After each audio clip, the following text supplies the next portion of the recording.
I'm Neli Spurrell. I'm a master gardener, master naturalist with the Aransas, San Patricio County. And I'm here with our AgriLife Extension Office, the expert and agent, Virginia, known as Ginger Smith.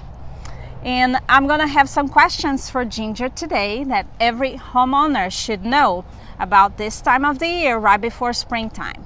So Ginger, thanks for being here with me. You're welcome. And I'm Ginger Easton Smith. I'm the Agriculture and Natural Resources Agent for Aransas County with Texas A&M AgriLife Extension. Thank you. Thank you for clarifying that. Long title. Long title. So Ginger, now it's the time of the year that we start seeing a lot of people with anxiety about trimming our live oak, our windswept live oak trees. First of all, tell me what is that live oak? Why we call windswept? What kind of oak is this that we have here in our county? Well, this southern live oak, its botanical name is Quercus virginiana. Okay. Might be named for me. And the windswept ones are just like they sound like. They are bent by the persistent winds that we have coming off the shore. Okay, coming out, not just the hurricanes, but regular winds over time? Yes. Absolutely right. Okay. And what should I do for the health of my oak trees? What kind of maintenance should I have? And what is the best time? Well, there's really not a whole lot you need to do for your oak trees. If we have an extended dry period over a couple months maybe, or maybe a month when it's really hot, then you need to water them. They appreciate that. They need a deep soaking.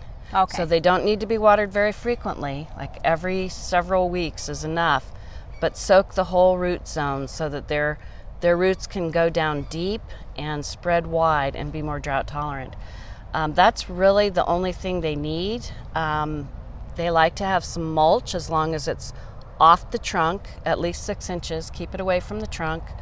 A layer 2 to 3 inches is great of an organic type of mulch. Spread out as far as you can, maybe to the drip line if possible. There's really not anything else that needs to be done. If you need to prune, you should not prune between February 1st and June 1st, because that is when the insect that spreads oak wilt is most likely to be active or is most active. We don't have oak wilt in our county, but it's probably just a matter of time. Okay, so don't prune during that time. Okay, so if you hit February, you didn't prune your trees, just wait until the fall. And how early in the fall? Yeah, or wait until even July or August. Okay. That's fine too. Is that okay to prune them on the summer hot months? Yes, because when it's really hot, the insects are not as active. Okay. It might be a little more stressful on the trees. The trees would probably like it better if it was pruned in November, December, January. Okay. But there's really, there's no need to do annual pruning. Okay. No reason at all. The only reason to prune is if a branch is diseased or it's a safety hazard for some reason. Okay. Otherwise, just leave it. Okay. And tell me a little bit about the root system of oak tree, because me on my real estate side, I have a lot of people that they move from up north where the trees have very deep root system, and they are always concerned about the foundation of the homes because of the type of soil. Sometimes is the clay soil. We have sand soil here, correct? But most of the county is sand. Yeah. How is that root system for this area? Do you think is same as up north, or how strong is the root system for somebody to consider, okay, I have to cut down that tree just because it's too close to the house? Yeah, that doesn't seem to be a problem with the oak trees. There are a lot of oak trees in old parts of town where they are right up to the house. At my house, we have some of our eaves are cut out, or our roof is cut out so the tree could grow. They've been there the house is 50 years old, has not caused any problems, so that's not something I would worry about. If I was planting a new oak tree, I'd want to keep it at least 20 feet from the house, but if it is there already, the tree was there even before the house was there. Some of your oak trees are 100-year plus old. Yes. Right? So if your house is 50, so that oak tree was there before your house. Definitely. And is there. Yeah. All right, that's a good one. My next question is a very interesting one. The woolly worm. There are many opinions about it.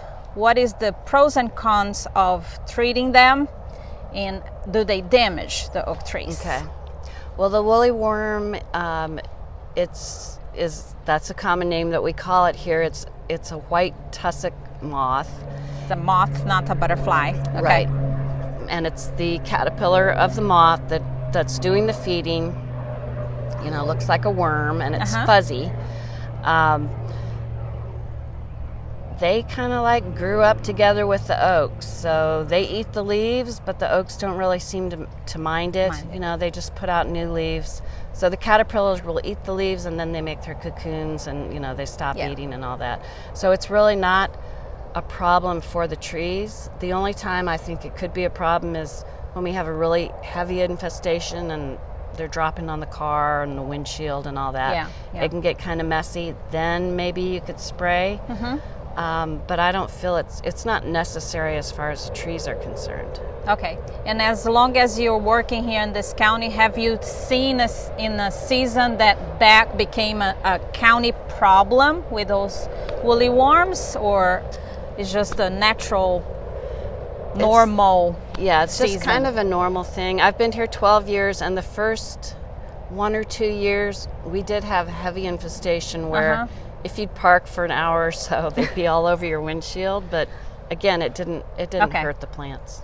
All right. We're talking about how to care for the oaks, and usually most of us, we're thinking our yards in an urban environment. But if I have a bigger yard or acreage where I have a forest, like I have on my Neli acres, and I have the understory, the natural environment for those oak trees, would you recommend, like many people, to clear cut under the oak trees and just leave the oak trees? Or what is the importance of the buffer, the understory for those oak trees here in Aransas County? Yes, I would definitely not recommend clear cutting. Maybe clear cut a little bit if you want to have access, but try to leave most of it. Here's one of the understory plants, the Yopon holly, and with the berries right now. Yeah, with berries. Yes, and it's very beautiful. The understory plants are very important for the habitat of insects and native birds. So they're really important to the ecosystem. There's things like leaf drop that leaves break down and feed the soil, and just provides a lot of area for birds to hide wildlife, in. For wildlife. Shelter, for food.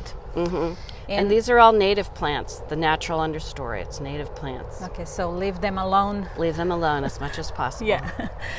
And the one thing I remember with our forester friend, Ron Smoody, he said the power of the understory to buffer the understory in the vines, the grapevines, to buffer the hurricanes, to support the oak trees to hurricanes. That's another very important factor. Yes, that is very important.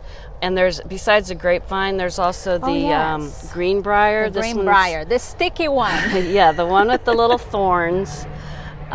This one has very small leaves. This is more what we usually see, but that's a native plant also. So leave that if you can, in areas where you're not going to be walking anyway.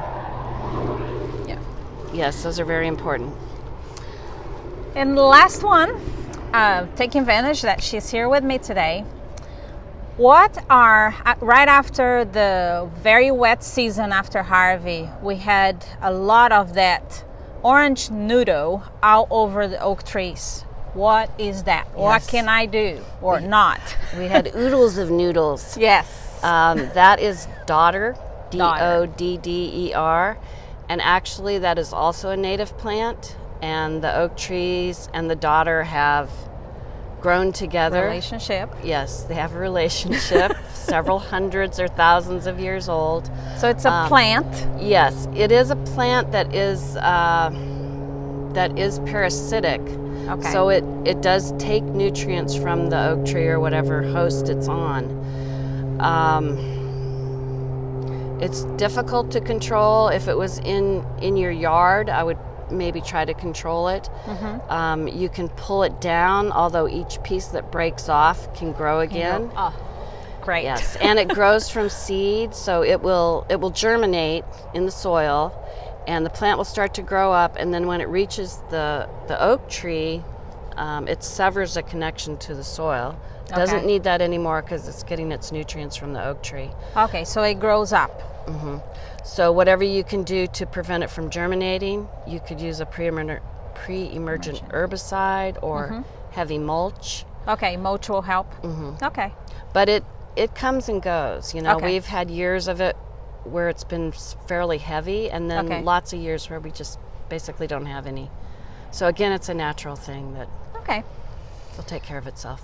Awesome. Well, that it is for today. Thank you, Ginger, for being here with me on this beautiful sites, one of our pathway sites, our favorite places to come to enjoy nature and the wildlife. Very nice. And Ginger has some articles in our Facebook page. Our Master Gardeners Facebook page has some of her articles about some of those subjects that we talk here today. And thanks for watching. Thank you, Nellie.